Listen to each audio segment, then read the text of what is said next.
Hello, నేను శ్రీశ్రావు. తుఫాను రావడానికి ముందు కంటే తుఫాను వచ్చి వెళ్ళిన తర్వాత జరిగినటువంటి నష్టాన్ని అంచనా వేసి సరిదిద్దుకుంటారు. అలాగే 2000 ఎన్నికలకు ముందు 24 ఎన్నికలకు ముందు జరిగినటువంటి నష్టాన్ని పూడ్చేదానికి, దాన్ని సరిదిద్దుకునేదానికి ఇప్పుడున్నటువంటి అధికార యంత్రాంగం నానా రకాల ఇబ్బంది పడుతూ ఉంది. అయితే 2024 ఎన్నికల్లో చంద్రబాబు నాయుడు గారి కూటమి అధికారంలోకి వచ్చిన తర్వాత అధికార యంత్రాంగం యాక్టివేట్ కావడానికి సమయం పట్టింది. 6 నెలల పాటు దీన్ని హానిమూన్ పీరియడ్ అంటారు. ఈ హానిమూన్ పీరియడ్లో గతంలో జరిగినటువంటి తప్పులన్నింటినీ సరిదిద్దుకొని వ్యవస్థని గాడిలో పెట్టడానికి సమయం పట్టింది. అందుకే సమర్థవంతమైనటువంటి ఆఫీసర్స్ని చంద్రబాబు నాయుడు గారు నియమించుకున్నారు. ఆ కోవలకే డీజీపీ ద్వారకా తిరుమలరావు గారు వస్తారు. వాస్తవంగా ఎన్నికలకు ముందు రాజేంద్రనాథ్ రెడ్డి గారు ఉండేవాళ్ళు. రాజేంద్రనాథ్ రెడ్డి గారి మీద అప్పట్లో తెలుగుదేశం పార్టీ చేసినటువంటి కంప్లైంట్స్ని బేస్ చేసుకుని విచారించిన తర్వాత ఎన్నికల కమిషన్ కొత్త డీజీపీని నియమించాల్సిన పరిస్థితి ఏర్పడింది. ఎన్నికలకు ముందు ఆ ఈక్వేషన్స్లో సీనియర్గా ఉన్నటువంటి ద్వారకా తిరుమలరావు గారిని డీజీపీగా నియమించాలి ఎన్నికల కమిషన్. కానీ హరీష్ కుమార్ గుప్తా గారిని నియమించింది. ఎన్నికలు మొత్తం డీజీపీగా హరీష్ కుమార్ గుప్తా గారి ఆధ్వర్యంలోనే జరిగాయి. 2024 ఎన్నికల్లో చంద్రబాబు నాయుడు గారి కూటమి అధికారంలోకి వచ్చిన తర్వాత ప్రమాణ స్వీకారం రోజున హరీష్ కుమార్ గుప్తా గారు ట్రాఫిక్ నియంత్రణ కానీ లేదా శాంతి భద్రతల పర్యవేక్షణలో కానీ అనుకున్నటువంటి స్థాయిలో నిర్వహించలేకపోయారు అనేటువంటి అపవాదుని ఆయన మూటగట్టుకున్నారు. దాంతో హరీష్ కుమార్ గుప్తా గారిని డీజీపీగా పక్కన పెట్టేసి ఆ స్థానంలో సీనియర్ మోస్ట్ ఐపీఎస్గా ఉన్నటువంటి ద్వారకా తిరుమలరావు గారిని నియమించారు చంద్రబాబు నాయుడు గారు. ఇక అక్కడి నుంచి ఆయన డీజీపీగా ప్రయాణం మొదలుపెట్టి 2019 నుంచి 2024 మధ్య కాలంలో ఏదైతే జరిగిందో అలాంటి సిచ్యువేషన్స్ రాకుండా లా అండ్ ఆర్డర్ని కాపాడుతూ మరోవైపు అధికార పక్షాన్ని సంతృప్తి పరుస్తూ ఇంకొక వైపు విపక్షాన్ని నొప్పిదగలకుండా చట్ట ప్రకారం శిక్షిస్తూ వచ్చారు.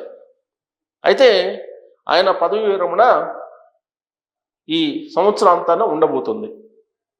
ఆల్రెడీ పదవి విరమణ డేట్ కూడా ఫిక్స్ చేస్తూ ఉత్తర్వులు కూడా జారీ అయ్యాయి.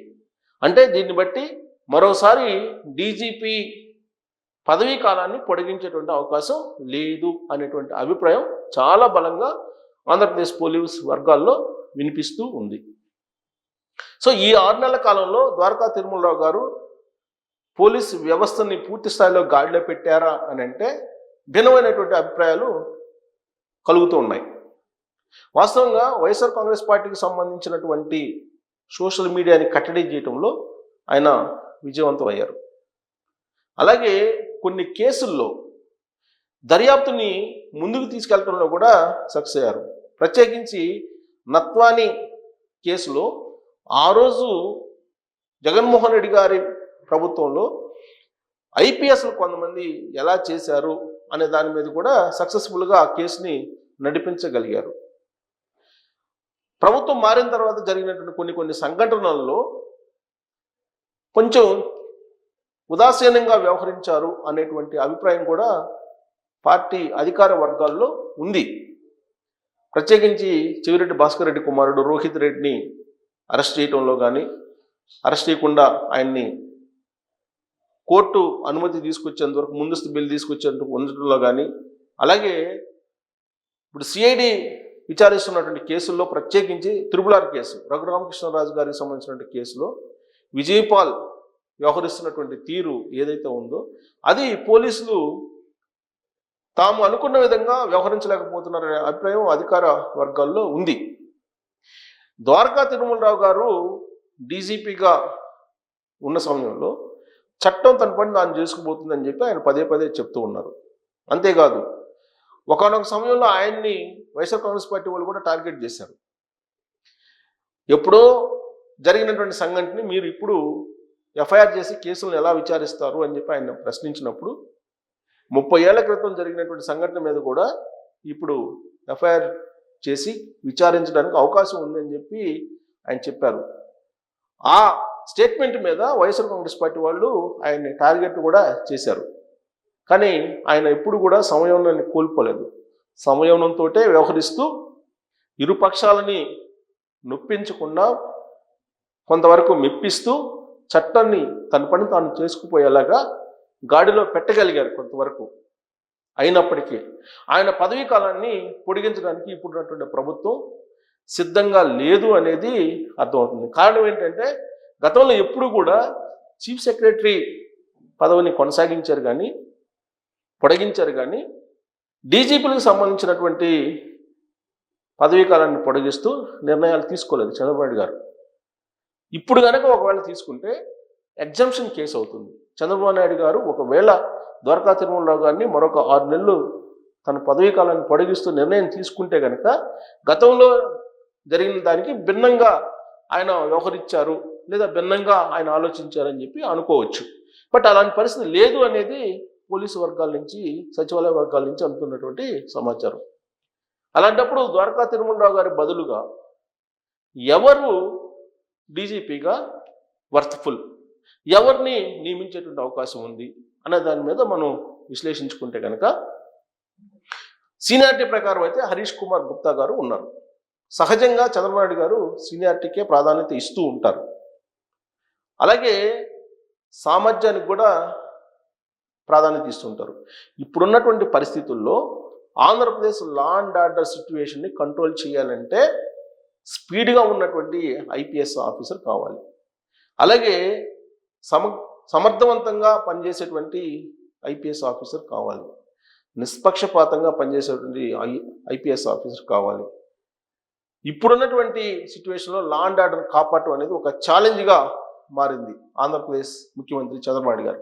అందుకే డైనమిక్ ఐపీఎస్ని ఎంచుకోవాల్సినటువంటి అవసరం ఉంది చంద్రబాబు నాయుడు గారికి. మరి ఎవరిని ఎంచుకుంటారు?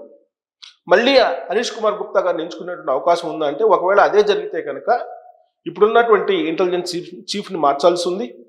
అలాగే సిఐడి చీఫ్ని మార్చాలి, విజిలెన్స్ సంబంధించినటువంటి ఇన్ఛార్జీలను మార్చాలి. టోటల్గా పోలీస్ డిపార్ట్మెంట్ని షఫలింగ్ చేయాలనేటువంటి ఆలోచనతో ఇప్పుడు ఉన్నటువంటి ఆంధ్రప్రదేశ్ ప్రభుత్వం ఉంది అని చెప్పి తెలుస్తుంది. కొత్త ఏడాది కొత్త తరహాలో పోలీసు సంస్కరణలు అలాగే పోలీసు వ్యవస్థని ప్రక్షాళన చేయాలి అనేటువంటి ఆలోచనతో ఇప్పుడున్నటువంటి ప్రభుత్వం ఆలోచిస్తుంది అనేది ఒక సమాచారం. అదే జరిగితే కనుక ఒకవేళ హరీష్ కుమార్ గుప్తా గారిని డీజీపీగా చేస్తే సీనియారిటీ ప్రకారం టోటల్ ప్రక్షాళన జరిగేటువంటి అవకాశం ఉంది.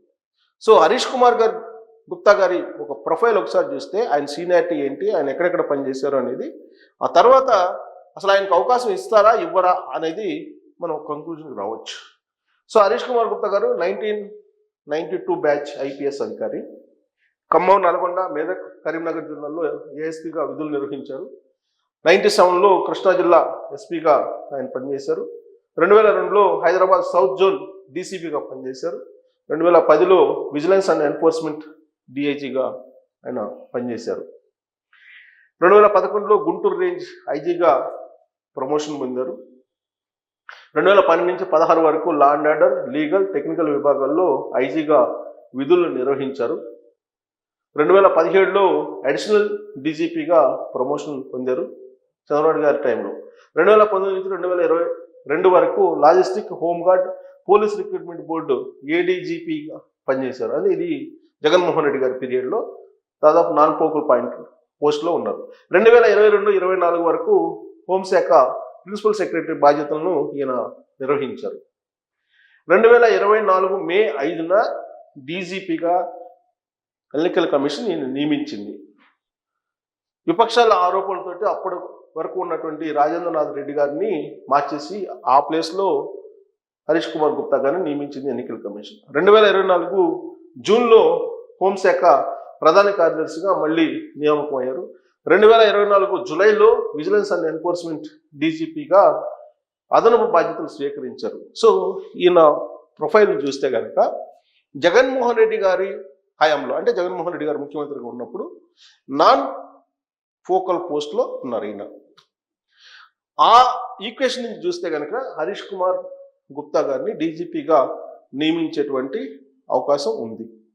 అయితే హరీష్ కుమార్ గుప్తా గారు మరి లా అండ్ ఆర్డర్ని ఇప్పుడున్నటువంటి సిచ్యువేషన్లో చక్కదిద్దగలరా అనే ప్రశ్న వేసుకుంటే కనుక మరి ప్రమాణ స్వీకారం అప్పుడు ఎలా జరిగింది అనేది మనం చూసాం. ఆ కోణం నుంచి చూస్తే కనుక మరి ఆయన్ని పరిగణలోకి చంద్రబాబు గారు తీసుకుంటారా అని అంటే తీసుకోకపోవచ్చు అనేది ఒక ఇన్ఫర్మేషన్. బట్ సీనియారిటీకి ప్రాధాన్యత ఇస్తే కనుక చంద్రబాబు గారు ఖచ్చితంగా హరీష్ కుమార్ గుప్తా గారికి అవకాశం ఉంటుంది. మరి ఈయన కాకపోతే ఎవరు అనే దాని మీద రకరకాల చర్చ జరుగుతుంది. ప్రస్తుతానికైతే సీనియారిటీ ప్రకారం హరీష్ కుమార్ గుప్తా గారికే చంద్రబాబు గారు అవకాశం ఇస్తారు అని తెలుస్తుంది. ఇంటెలిజెన్స్ చీఫ్ మహేష్ చంద్ర లడ్హా గారిని కూడా మార్చేసే అవకాశం ఉందని కూడా అనిపిస్తుంది.